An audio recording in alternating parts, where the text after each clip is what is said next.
നമസ്കാരം. ഇൻഫർമേഷൻ മീഡിയയുടെ പുതിയൊരു വീഡിയോസിലേക്ക് എല്ലാ കൂട്ടുകാർക്കും ഒരിക്കൽ കൂടി സ്വാഗതം. മാസം 1000 രൂപ സ്ത്രീ സുരക്ഷാ പെൻഷൻ ലഭിക്കുന്ന ആളുകൾക്ക് വളരെ സന്തോഷകരമായ വാർത്തയുമായിട്ടാണ് ഇൻഫർമേഷൻ മീഡിയസും വന്നിട്ടുള്ളത്. അപേക്ഷ നൽകി അപ്രൂവലായ എല്ലാ ആളുകൾക്കും വീണ്ടും ഒരു മാസത്തെ പെൻഷൻ കൂടി വരികയാണ്. ഏപ്രിൽ മാസത്തിലെ ഗഡുവായ 1000 രൂപയുടെ വിതരണമായിരിക്കും അവർക്ക് ലഭിക്കുക. ഏകദേശം 18 ലക്ഷത്തിലധികം ആളുകളാണ് അപേക്ഷ സമർപ്പിച്ചിട്ടുള്ളത്.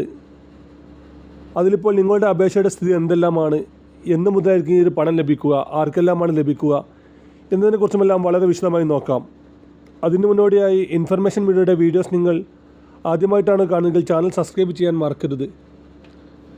നമ്മുടെ ഈ ചാനലിൽ ഒരു തരത്തിലുള്ള മതപരമായ കാര്യങ്ങൾ, രാഷ്ട്രീയപരമായ കാര്യങ്ങളൊന്നും വരുന്നതല്ല. ഗവൺമെൻറ്റിൽ നിന്ന് ലഭിക്കുന്ന സേവനങ്ങൾ, ആനുകൂല്യങ്ങൾ, അറിയിപ്പുകൾ എന്നിവയെക്കുറിച്ച് മാത്രമായിരിക്കും വീഡിയോസുകൾ വരുന്നത്. ശ്രദ്ധിക്കുക, ഗവൺമെൻറ് സേവനങ്ങളും അറിയിപ്പുകളും എപ്പോൾ വേണമെങ്കിലും പുതിയ മാറ്റങ്ങൾ വരാം. നിങ്ങൾക്ക് ഏറ്റവും പുതിയ അറിയിപ്പുകൾ ലഭിക്കാൻ ഇപ്പോൾ തന്നെ ചാനൽ സബ്സ്ക്രൈബ് ചെയ്ത് തൊട്ടടുത്തുള്ള ബെല്ലൈക്കൺ കൂടി ക്ലിക്ക് ചെയ്യുക. ഇഷ്ടപ്പെട്ട് കഴിഞ്ഞാൽ ലൈക്ക് ചെയ്യാൻ കൂടി മറക്കരുത്.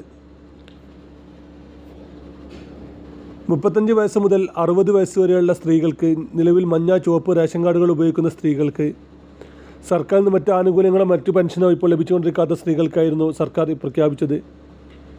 ഏകദേശം 18.5 ലക്ഷം ആളുകളാണ് ഇതിന് അപേക്ഷ സമർപ്പിച്ചിട്ടുള്ളത്. അതിലിപ്പോൾ 16 ലക്ഷത്തിലധികം ആളുടെ അപേക്ഷകൾ ഇപ്പോൾ തീർപ്പാക്കിയിട്ടുണ്ട്. ജനുവരി മാസം മുതൽ തുടങ്ങിയ ഈ ഒരു പെൻഷൻ പദ്ധതി ജനുവരി, ഫെബ്രുവരി, മാർച്ച് എന്നിങ്ങനെ 3 മാസത്തിലെ പെൻഷൻ വിതരണം ഇതോടൊപ്പം തന്നെ വിതരണം പൂർത്തിയായിട്ടുണ്ട്. അപേക്ഷ നൽകി നിങ്ങൾക്ക് എത്ര രൂപയാണ് ഇതുവരെ ലഭിച്ചത്? 1000 രൂപയാണെങ്കിൽ അതൊന്ന് കമൻറ്റിൽ രേഖപ്പെടുത്തുക. അതല്ലെങ്കിൽ 3000 രൂപയാണെങ്കിൽ അതും കമൻറ്റിൽ രേഖപ്പെടുത്തുക. ഇനി ലഭിക്കാനുള്ളത് ഏപ്രിൽ മാസത്തിലെ ഗഡുവായ 1000 രൂപയുടെ വിതരണമാണ്. ഈ മാസം 25-ാം തീയതി രാവിലെ തന്നെ പണം അക്കൗണ്ടിൽ എത്തുമെന്നാണ് ഇപ്പോൾ സർക്കാർ തലത്തിൽ നമുക്ക് മനസ്സിലാകുന്ന കാര്യം. ഇപ്പോൾ വെബ്സൈറ്റ് വഴി നമുക്ക് ചെക്ക് ചെയ്യാൻ സാധിക്കുന്നുണ്ട് നമ്മുടെ പെൻഷൻ എങ്ങനെയാണ് ഇപ്പോൾ ഉള്ളത്, അതിൻ്റെ സ്റ്റാറ്റസ് എന്തെല്ലാമാണ്, എന്തെങ്കിലും തരത്തിലുള്ള മെസ്സേജുകളോ മറ്റോ നമ്മൾ റീപ്ലൈ നമ്മൾ നൽകണോ, അക്ഷയ കേന്ദ്രങ്ങൾ വഴി നമ്മൾ എന്തെങ്കിലും രൂപത്തിലുള്ള അപ്ലോഡ് ചെയ്യണമെന്നെല്ലാം ഇപ്പോൾ വെബ്സൈറ്റിൽ കാണിക്കുന്നുണ്ട്. ഇതിൻ്റെ ലിങ്ക്, ആവശ്യമുള്ള ലിങ്ക് ഒന്ന് കമൻറ്റ് ചെയ്യുക. ആ ലിങ്കിൽ ക്ലിക്ക് ചെയ്ത് കഴിഞ്ഞാൽ നമുക്ക് നമ്മുടെ പെൻഷൻ സംബന്ധമായിട്ടുള്ള എല്ലാ കാര്യങ്ങളും അറിയാൻ സാധിക്കും. വാർദ്ധക്യ വിധവ പെൻഷൻ പോലും അതിൽ തന്നെ നമുക്ക് ആ ലിങ്കിൽ തന്നെ നമുക്ക് ക്ലിക്ക് ചെയ്താൽ അറിയാൻ സാധിക്കുന്നുണ്ട്.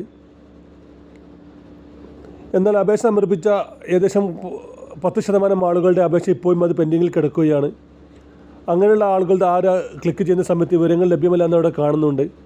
അവർ സ്മാർട്ട് ആപ്ലിക്കേഷൻ വഴി ചെക്ക് ചെയ്ത് നോക്കണം. എങ്കിൽ മാത്രമാണ് അവരുടെ സ്റ്റാറ്റസ് അവർക്ക് അറിയാൻ സാധിക്കുകയുള്ളൂ.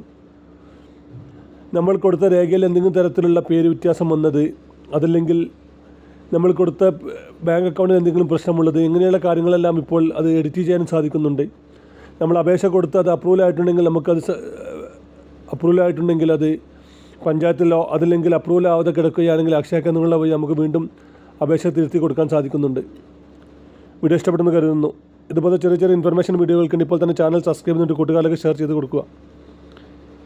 ഇനി നമുക്കൊരു പുതിയ വീഡിയോസുമായി കാണാം.